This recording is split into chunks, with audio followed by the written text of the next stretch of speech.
crew, what is going on? My name's Liam Cox from Tech House Market, and today I'm going to give you an insight of how I mix down my tracks along with a DJ master so that they're ready to play in the clubs. So if we hop straight into this project, this is something that I've been recently working on, and I'm going to give you a quick preview before we hop into the mix down. I'll be wherever you are, as long as we're free.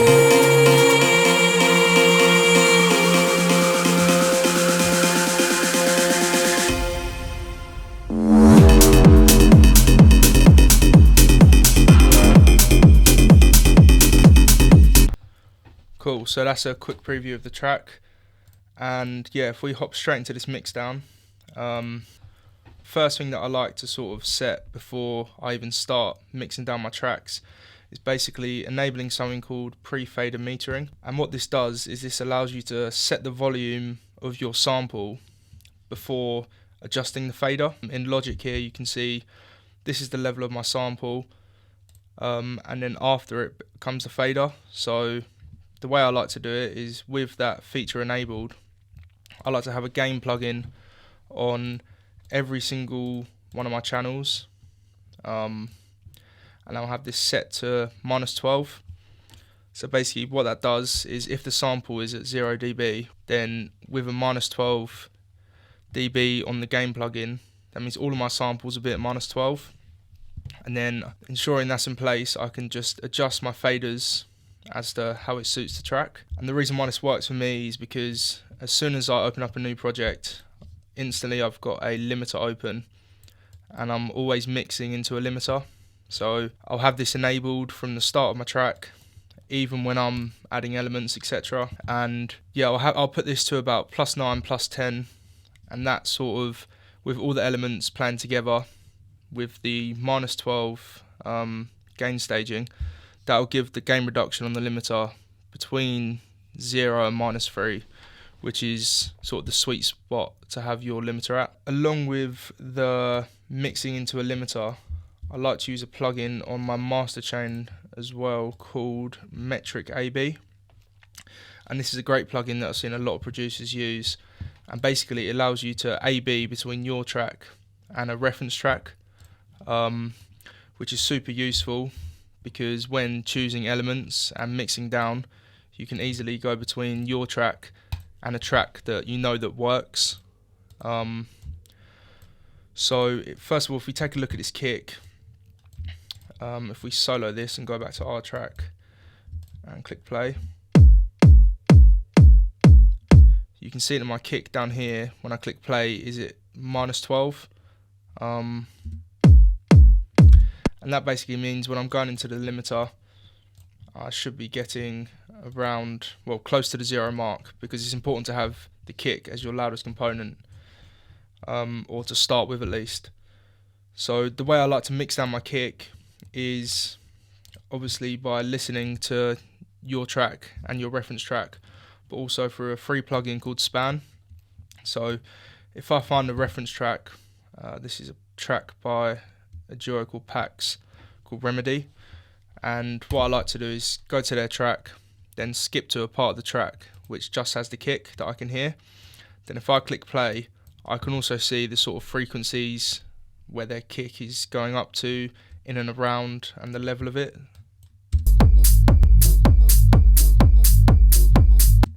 So if we see here, the kick is sort of around this area. Then if I go back to A, which is my track, my kick, and I click play, my kick is around the same area on the similar sort of level, which is a great thing when choosing a kick and also for the mix down. So if we go through my drums on the kick, I haven't really got much, just a small EQ, doing a bit of surgical EQing, taking out harsh frequency. On my hat bus, I haven't really got much at all. On my hats, I've got some decapitator to sort of roughen them up a bit, and then an EQ to cut the lows after the decapitator, as sometimes this can add some low, nasty frequencies that we don't want to hear. The clap bus, I haven't got much going on again, just a bit of EQing, some more decapitator, and it's super important to go over that sample selection is super important, whatever track you're making. So if you need to use 10 plugins to get your sound to sound how you want it to, then it's not the right sample in the first place. So yeah, same thing, I've got some loops that I've cut up here, which is the same sort of thing. These shakers, I've got one panning right and one panning left, and that's super important to create some space in your mix with the drums. And that's all I've really got is some EQing. I've also got some kickstart on some of the loops just to create a bit of movement, and that is it for the sort of individual processing on my drum channels. So if we go to the drum bus, all I've got on my drum bus here, because I've had good sound selections in my elements, is literally just an SSL bus compressor, and what I'm doing here is sort of gluing the drums together. So I've got an attack of 30, release of .4, a ratio of 2:1, and this is super important as well. I've got my sidechain high pass filter at 185 Hz, which basically means you're not going to be compressing anything below 185 Hz, so it's not going to affect your kick, which is super important because some people, when they add a compressor, it completely ruins their kick, what they've chosen, and yeah, it sounds like crap. So yeah, this is just gluing the drums together. I believe about 2 dB of reduction. Yeah, just around that mark. So yes, nothing special going on here, super simple, just the correct sort of sample selections in the first place. So if we go straight to the bass line here is pretty simple in terms of what's going on. Again, it's just good sound selection in the Serum sort of preset that I've adjusted. So a nice gritty bass line. Again, all I've done is EQ, some surgical EQing, which basically takes away some harsh ringing points that might be in some of your sounds. So if we get rid of this, and if we click play, and if I just exaggerate this point, which I was removing, as you can hear, it's just not a nice frequency that you sort of want in your sound. So you can do this in a lot of your sounds. It's very common in sort of hats, vocals, stuff towards the higher end of the frequency chart. But I just like to get a EQ, sort of make it as small as possible and increase the dB on the EQ, and then just sweep across the sound, and then whenever something harsh sort of pops out, just reduce it slightly, and that will remove the sort of harsh frequencies in your sound. And it's super important to do this as well, because imagine if you've got loads of sounds that have this sort of frequency and you don't remove them, they can build up in your track and just make the mix sort of muddy, which we don't want. So that's the bass for this, the sub bass, and there is a top bass to this. So if we listen to this, so again, that sort of gritty, distorted sound. There's quite a lot of processing on this, so if I remove what we've got and we can listen to it before the processing. So yeah, adding quite a lot of top end, quite a lot of grit. The main thing, obviously, because we have a sub bass already in place, we want to remove the low end of this top bass, as it's just a sort of a sound layer. It's not actually providing any sub. Again, some decapitator to make it a bit more gritty, and then this plugin called Infinite by Torum. And I'm again using the Bit Crunch preset, and I've just adjusted this, which sort of gives it that really gritty sound. And yeah, just on the bass bus, the shaper box is what I'm using to sort of give it a bit of movement, a bit of sidechain to duck from the kick. I like using this because you can adjust the band, so I'm only sidechaining everything below 516 Hz, and I've got this shape actually from the kick. So if we go to the kick bus, I've also got a shaper box, which is the same as my bass, but pretty much the opposite. So this way my kick and my bass will work perfectly together, as what I've done here is shape my kick using this, and then if you copy the preset and then go to your bass bus and paste the preset, then you can literally just flip this horizontally, and now this will work perfectly with your kick, as whenever the kick goes, your bass will come in and vice versa. And obviously make sure you've got this set to a quarter note to duck from your kick. So yeah, nothing special going on there. Again, I am using span and my metric AB to sort of reference what my reference track is doing in terms of the frequencies of the bass.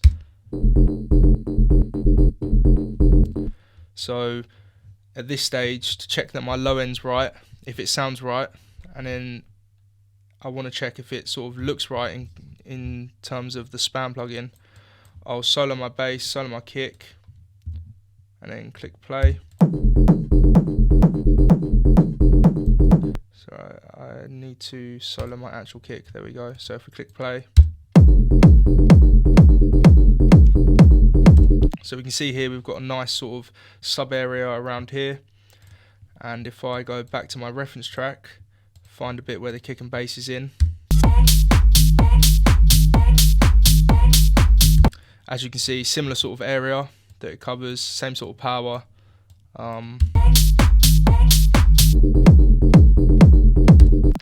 So instantly I know that we've got something that's going to work. So if we jump into our synths, again, each sort of sound is done differently. If we start with the sort of pads, etc.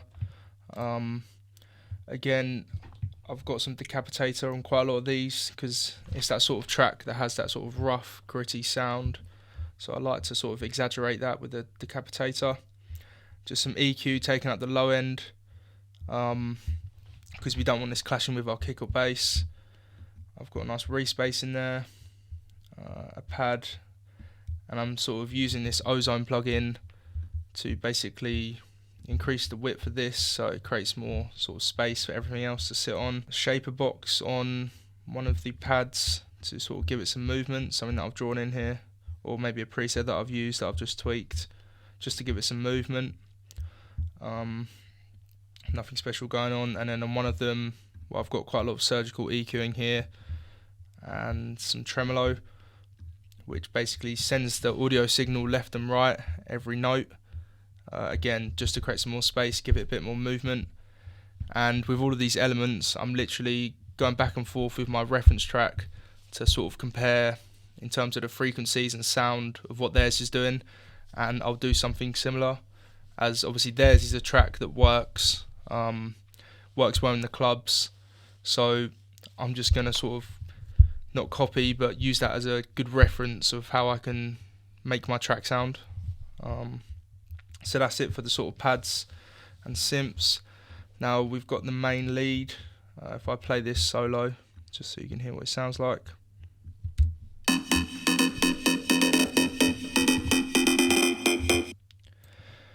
Now this is a super cool lead because I've got some of the parameters set in Serum to basically move up and down.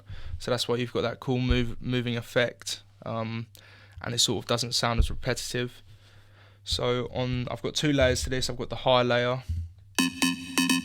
which is the more cleaner sort of main layer that's driving the synth, and I've got something that's a bit lower down in the frequency spectrum. Something a bit more wider, gives it a bit more grit. So I haven't got much at all going on there. Again, just removing some of the low end in the main lead. Again, some low end being removed. I've also got a OTT, which is a multi-band compressor. So I'm just increasing some of the highs and the mids, and then that sort of gives it a huge character. So if we remove this, you'll sort of see the difference of what this is doing.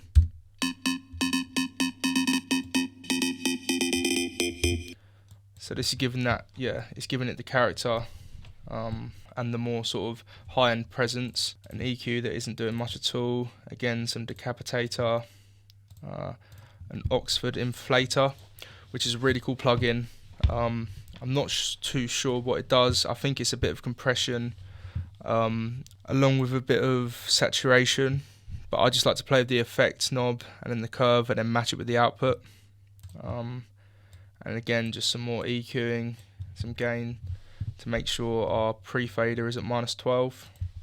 So that's it for the main synth lead. Now if we hop into the vocals, I feel alive in your arms. so all I've got is some, on our vocal bus, is some auto-tune, just to make sure it stays in the right key. Then I've got the Oxford inflator, just to sort of bring out some of the frequencies. And then I have a CLA 2A just to slightly compress the vocals. But as they've already been sort of processed in the studio before this, we don't need to do much at all. And then I've got one of my favourite plugins, which is also free, called Fresh Air. And this basically adds high-end sparkle to basically anything you want or anything you put it on. But it's super good on vocals. And it just brings out the vocal presence in your mix. So if we turn this off, I feel alive in your arms. now with it on, I feel alive in your arms. yeah, so it just brings out some of the high-end sparkle of the vocals, and with a vocal like this, can really make it sort of stand out in your mix. Then I've just got the vocal bus being sent to some buses. So this is a 16th note being sent to an Echo Boy, just to give it some sort of movement. And on these buses, I've got some EQ to take out some of the harsh high end, and obviously the low end, because we don't want our mix muddied up. Then I've got the same here, but an 8th note, sorry. And then I've got a reverb, which is our Valhalla vintage verb, and I've just adjusted some of the settings. So I've got a plate, mix is 100%, but I'm only sort of sending it around -11 dB. So that's it for the vocals, and again, just sort of leveling them with our fader to sort of match our reference track. And then that is about it. I've got some atmospheric stuff here. Again, I've played around with some Decapitator, the Infinite plugin. This one's super interesting actually. So if we listen to this, this is a technique that I've used, that I sort of covered in my last video. So I took this part from the original vocal. So if we listen to it now, just a little vocal chop, and with the processing that I've done, so I've added some Alter Boy to sort of change the formant, Decapitator, the Infinite to add some bit crush, then some more EQing, then I've ended up with this.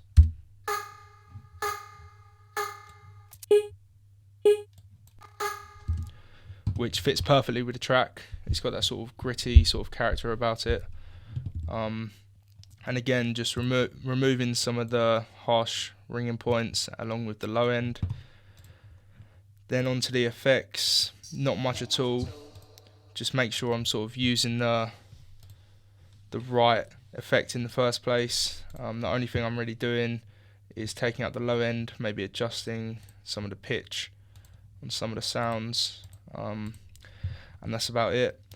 So that is basically it for the mix down, and throughout this whole process I'm ensuring that I'm matching up my span plugin with my reference. And on my limiter, if we go onto the master chain finally, I want to ensure that the sort of gain reduction is no bigger than -3, maximum -4. I like to have my attacks set at about 1 millisecond, and then the release at 0.05 milliseconds. So if we click play,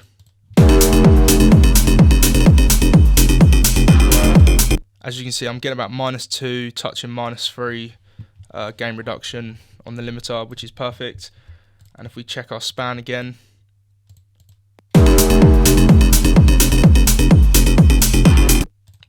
we can reference this against our reference track. And it's also important to look at the high, as much as the low end, it's important to look at the high end of our span. So where our hats and sort of claps, vocals, etc. We can sort of reference what our reference track is doing and sort of copy that. So their hats are sort of around this area. So if we go to our track, we're seeing the same sort of thing, which is always a good way to sort of judge your mix downs. So on the master chain, that's all I'm really using is a limiter, and then one final plugin, which is the BX Digital V3. And this is great for sort of separating your mono and stereo. So all I'm really doing here is I like to go to my main section of a track, then basically I'll solo the stereo, and all I'm doing here, I'm setting the EQ to 12 slope, and basically I'm cutting all the stereo information up to around 200 Hertz, as you can see down here. And this basically makes everything below 200 Hertz in mono, which is perfect for a club system, as you don't want your low frequencies sort of being played in stereo, as it won't work well in a club. So that's a good tip. You can be quite harsh with it, again like 200 or so on a 12 slope. And then finally I'm sort of going through with some of these EQs, again just doing some surgical EQing, using this to sort of sweep through. So